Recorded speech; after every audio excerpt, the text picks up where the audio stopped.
শান্তিতে নোবেল পুরস্কার পেয়েছেন, কিন্তু আমরা আজও দেখতে পাচ্ছি না ফিলিস্তিনের ব্যাপারে আপনার যুগান্তকারী ভূমিকা।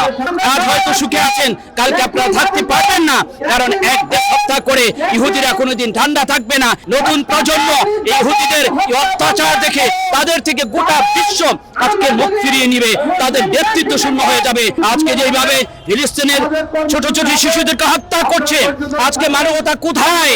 বিশ্বের রাজা যারা আছেন, যারা দেশ দায়িত্ব পরিচালনা করছেন, যারা আজকে প্রতিবাদের দায়িত্ব নিয়ে জনগণের সরকার হয়েছেন, মুসলিম রাষ্ট্রগুলি সৌদি আরব, ইরান আর বিভিন্ন আজকে তুরস্ক, আপনাদের ভূমিকা আমরা কামনা করি। চীনকে যেভাবে আজকে নিঃশেষ করে দিচ্ছে, গোটা পৃথিবীর মানব সভ্যতা আজকে বলুণ্ঠিত হয়ে গিয়েছে। আজকে মানবতা জাগ্রত হওয়া এবং গোটা বিশ্বে মুসলমানদেরকে আজকে ফিলিস্তিনের পাশে দাঁড়ানো, এটা ইমানি দায়িত্ব।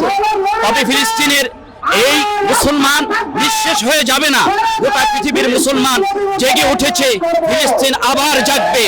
আজকে ফিলিস্তিনের এই জাগরণে গোটা বিশ্ব মুসলমানদের হৃদয়ের মধ্যে কম্পন তৈরি করে আজকে মুসলমান যেভাবে জাগ্রত হয়েছে, ইহুদিরা যতই শক্তি অর্জন করে পৃথিবীর মুসলমানদেরকে নিশ্চিহ্ন করতে চায়, এটা কোনোদিন পশ্চিমকালেও সম্ভব হবে না।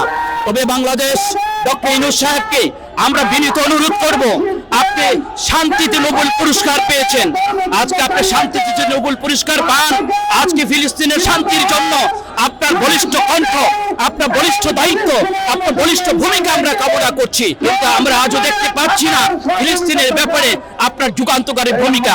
আপনি শান্তিতে পুরস্কার আরো পাবেন ইনশাআল্লাহ, যদি মুসলমানদের পক্ষে দাঁড়ান, আজকে ফিলিস্তিনের পক্ষে দাঁড়ান, বাংলার জনগণের এই জাগ্রত মানুষের আজকে হৃদয়ের স্পন্দন যদি বুঝতে পারেন, আপনি আরেকটি শান্তি পুরস্কার পাবেন, আমরা আশাবাদ ব্যক্ত করছি। আপনি বাংলাদেশের শান্তি কামনায় আজকে শান্তির হাল ধরেছেন, এই দেশের দায়িত্ব নিয়েছেন, আমরা আপনাকে অনুরোধ করব, আপনি একজন নোবেল পুরস্কার দায়িত্বশীল হিসেবে, একটা সম্মানিত ব্যক্তি হিসেবে আজকে ফিলিস্তিনের পক্ষে গোটা বিশ্ব সফর করে রাষ্ট্রপ্রধানদেরকে নিয়ে একটি যুগান্তকারী ভূমিকা পালন করে ওই বর্বরদের হামলা থেকে ফিলিস্তিনকে রক্ষা করবেন। ফিলিস্তিনের স্বাধীনতার ব্যাপারে আপনার ভূমিকা থাকবে, এটা আমরা আশাবাদ ব্যক্ত করি। আজকে যেভাবে ফিলিস্তিনের ছোট ছোট শিশুদেরকে হত্যা করছে, আজকে মানবতা কোথায়? যারা মানবতা ফেরিও না, তারা আজকে কোথায়? আজকে গোটা বিশ্বের মানবতা আজকে কোথায়? বিশ্বের রাজা যারা আছেন, যারা দেশ দায়িত্ব পরিচালনা করছেন, যারা আজকে প্রতিবাদের দায়িত্ব নিয়ে জনগণের সরকার হয়েছেন, মুসলিম রাষ্ট্রগুলি সৌদি আরব, ইরান আর বিভিন্ন আজকে তুরস্ক, আপনাদের ভূমিকা আমরা কামনা করি।